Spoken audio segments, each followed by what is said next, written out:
Well, look at you! Showing up for our friendly little sit-downs again. Can you believe that title? So brave. So controversial. And isn't zombies dead?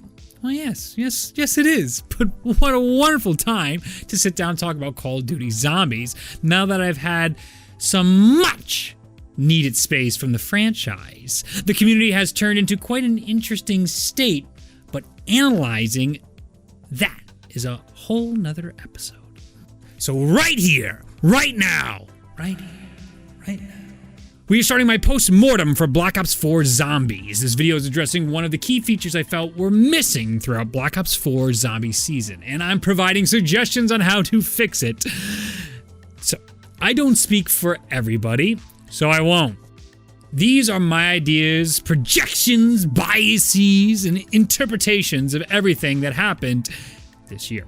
You are entitled to your ideas in the comments below. So do what the internet does and ruin some friendships over some trivial disagreements like that oh so important issue debating Samantha's accent. Is she American? Is she German?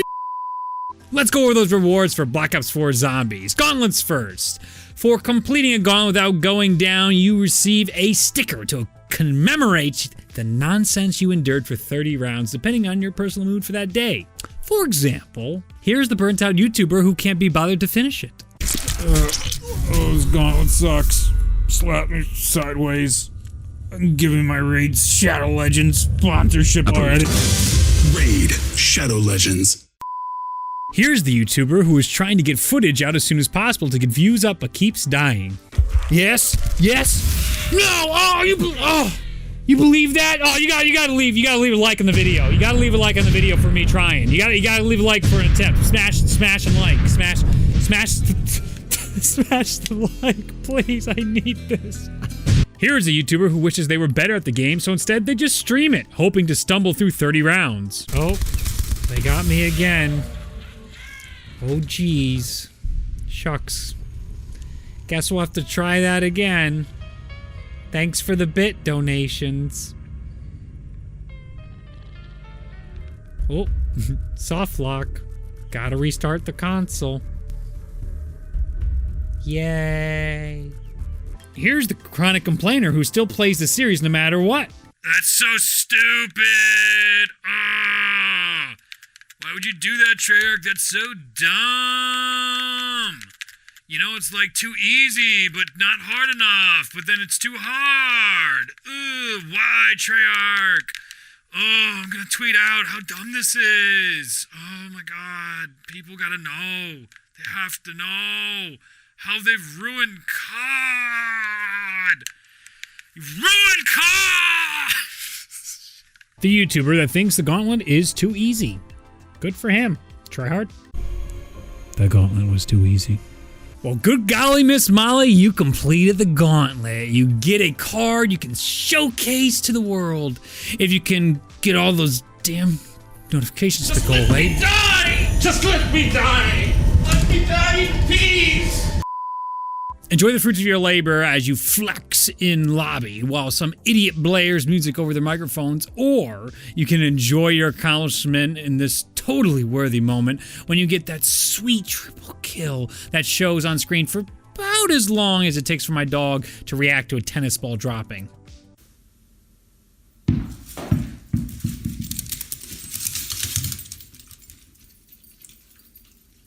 Even a hardcore mode was added to the gauntlets to bring that challenge to a new level for that one type of gamer that thought the originals were just too easy.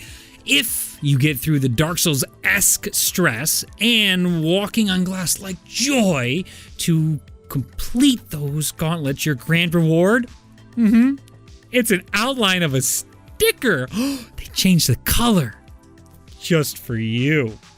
Enough with the narrative. Let's hear the cold hard facts. Gauntlets give players 3 calling cards total. Once for completing rounds 10, 20, and 30, your first time in a gauntlet. If you do not go down during the 30-round challenges, you get a sticker. Next, Easter eggs. Why so many of us players play these games. The main quest that started as a secret hidden away in previous maps, has evolved over time into an expected feature in every single Zombies map. Each Easter egg main quest gives players the sweet reward of a cutscene. Is that all? No, you get a little XP. The only calling cards you get for Easter egg completions are the Dark Ops related ones.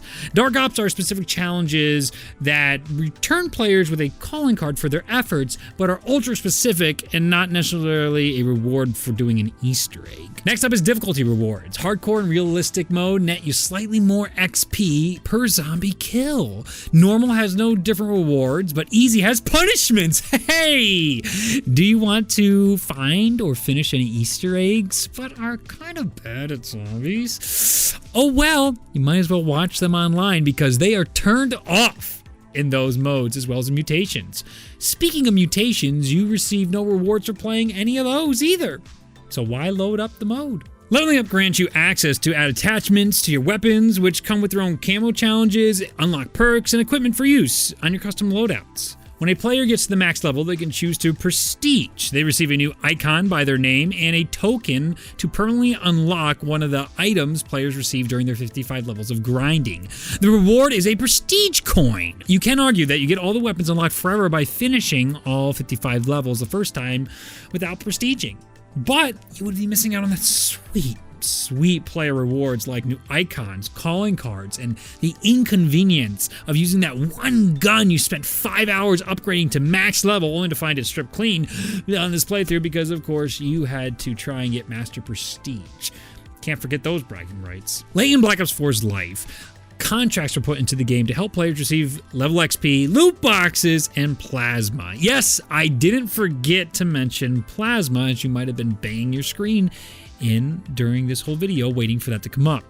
Divinium was from the previous game. There was a 1-to-1 conversion for Black Ops 3 Divinium to Gobblegums. One liquid Divinium became one Gobblegum. You typically receive 2 to 3 liquid Divinium per match inside Black Ops 4, though. Plasma is time to round based. You can play an entire game and not receive enough plasma for even one elixir spin, which if you do spin, it's in your best interest to save up for the 3 spin in order to get talismans with your elixirs. So you get the idea. The main rewards are calling cards, stickers, access to customizing your weapons, perks, classes, keeping a few of your favorite items unlocked forever, loot boxes for items in other modes, camos, XP, and the plasma. All these items lack a feeling of a real reward. They don't reward players in a satisfying way. These rewards are hollow at best. Treyarch only seems to be rewarding the chase, not the achievement. Nothing here is making the game noticeably different thanks to the rates of elixirs and talismans along with the elixir cooldown rates in-game. Even if you receive cool elixirs and talismans, they don't give players the pop they did in Black Ops 3, causing BO4's gameplay to seem lackluster. So where do we go? Where are we going? First, some suggestions. Gauntlet, for example, let the game continue. Once you reach round 30, give the players all the perks, like at the end of the Moon Easter egg, and for the rest of the normal survival, they can just keep playing and maybe try and do the Easter egg themselves and get a bonus that way.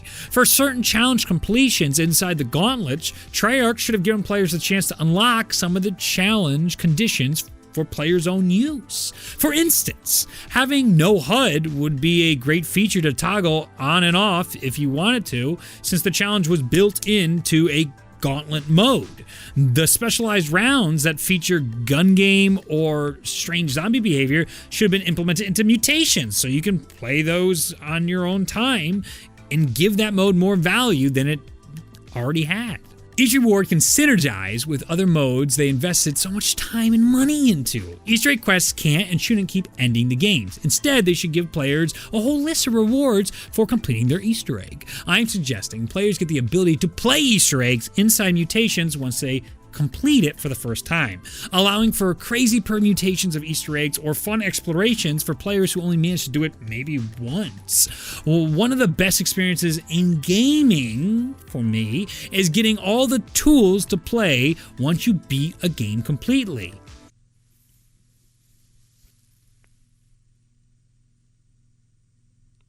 Sort of like that game I mention almost every video now.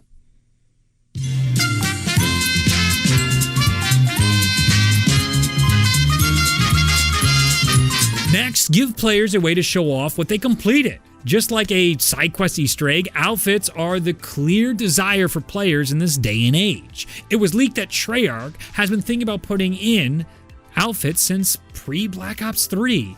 It is time to put them in the game. Use them for main Easter egg quest rewards. Just like players get to see their friends rocking a new weapon when they complete a side quest, they can see their friends in a new outfit in future games after Easter egg completion.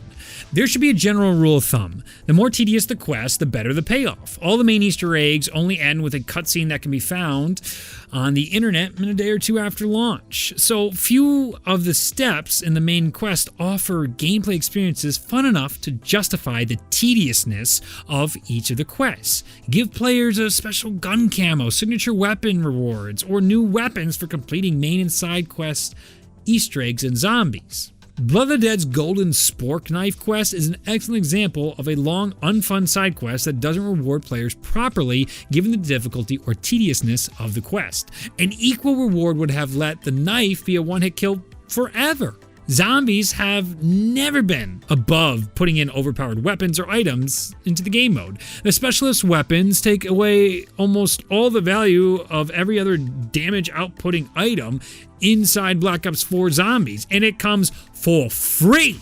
For free!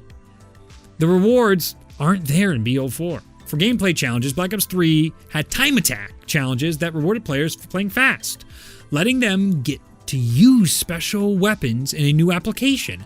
Those should be re-implemented along with an excellent idea of stat modifications. There is a whole wide open world of possibility for adding items like masks, dragon wings, etc. into Call of Duty Zombies in the form of rewards. In-game side quests or Easter eggs completed could give players permanent stat increases. By permanent, I mean like in the same way it was permanent inside Gorod, Krovia, Revelations for in-game quests. But for something more global, it could be similar to like Teeth in Extinction, where it's a permanent buff on statistics. It is a shame that World War II Zombies and IW Zombies have done a better job at rewarding players recently than Treyarch. Infinite Warfare Zombies is the holy grail of rewards with their super Easter egg. I don't like that game. Boo this man! But I'm not such a jerkface to deny how right that game gets it by basically giving players all the tools they need to have fun. They reward the players. Director's Cut Mode and Boss Rush are can't misses in terms of rewards. World War II gives players character selection because you unlock tons of new playable characters through all of their challenges. Super Easter eggs have not evolved since Transit and Die Rise and BO2. That is something that needs to drastically be improved and not be so subtle in the future. Players are dying for massive rewards for long Easter egg completions across multiple maps. Treyarch should attempt to cut out wasting time and resources on the little things that don't translate well. How many artists waste hours of their time making the calling cards when only a small percentage of them are ever used? How many players are playing Rush, or Gauntlet, or all 8 maps? Repurposing time to design mastery camos or weapon skins for zombie weapons would give more back to the players. Having a lot of maps to play doesn't translate well when there is no substance. Why do I play this game again? What is the reward? Where's the satisfaction loop? Rewards boil down to gameplay bonuses, visual bonuses, and bragging bonuses. Gameplay bonuses are getting statistic buffs, access to new weapons, new features, new areas, new characters, new items, new ways to play. Visual bonuses are how to change how you look, what you see, what other players see, what everybody sees, HUDs, outfits, and more. Bragging bonuses are showing off that reward that you completed on the hardest challenges through your struggles. You receive calling cards, special mastery weapons, outfits, and stat buffs, and more of what I've already discussed. Bragging rewards and bonuses retread both the other categories because it gets back to that feedback loop of addictive play. In Black Ops 4, it's not there. Players want to be empowered. That's what I'm suggesting for the next game. Black Ops 4 fell flat on its face in terms of rewards. Give them weapons. Let them play after an Easter egg is completed. Make Easter egg quests worth their time and effort that they put in. Constantly allow players to unlock new rewards that allow them to have more value for their in-game experiences. Leveling up, prestiging, completing Easter eggs, and so on can all be reworked to give rewards that I've suggested throughout this video and that others have suggested that are way smarter than me. I know Treyarch has limited resources. I know they have red tape to deal with as well. But please, please, focus on making rewards better, even if that means cutting a mode like Rush, Gauntlet, or even making one less map in a season to make sure the rewards make everything that much better and they can rock. Resources were spent in such a way in Black Ops 4 that it never led to the overall improvement and recovery of the game. Game development is hard. I know. All the devs have had my ideas and more and better already. That's why I'm getting hopeful for Black Ops 5 Zombies. With a fresh start, Zombies may be fun all over again. For that counter argument, for all of you who liked Black Ops 4 or disagree with me in this video, well, why don't you just go play another game with rewards that you are looking for? The answer is I already like Zombies. They are almost there, giving me all these things that I believe will take the game to a whole new level and get you into that fun playing loop of gameplay. I'm just sitting around here waiting it out to see when it's going to be implemented or it's going to cross back into the zone in which I like playing it. You can enjoy your game, but there's no reason not to discuss how we can improve it. Tell me what reward you would like to see in the next zombie game. Thanks for watching this video. Check out my Patreon page to support more videos like this and continue this weekly series evaluating zombies every Friday. At radrendering.com, you can buy a movie poster for the Aether storyline while I still have them in stock. So go grab them while you can. Otherwise, have a wonderful day, and I will see you in the next video. Bye now. I don't know, it's going to be hit or miss. Let me tell you, BT. This is going to be a funny bit or stupid. This is on you. This edit's on you. All right? We need more hats is all I've learned. We need more hats. This is why I said you couldn't possibly understand. Look at how many stupid hats I have. I feel like I'm in a Key and Peele sketch. I know I said to keep this under 10 minutes, but like it's mostly under 10 minutes. You can cut out a lot of this. You can just put this at the end of the video. I don't got a funny one-liner. This is just stupid. All right, I'm gonna get back to being productive. Sorry.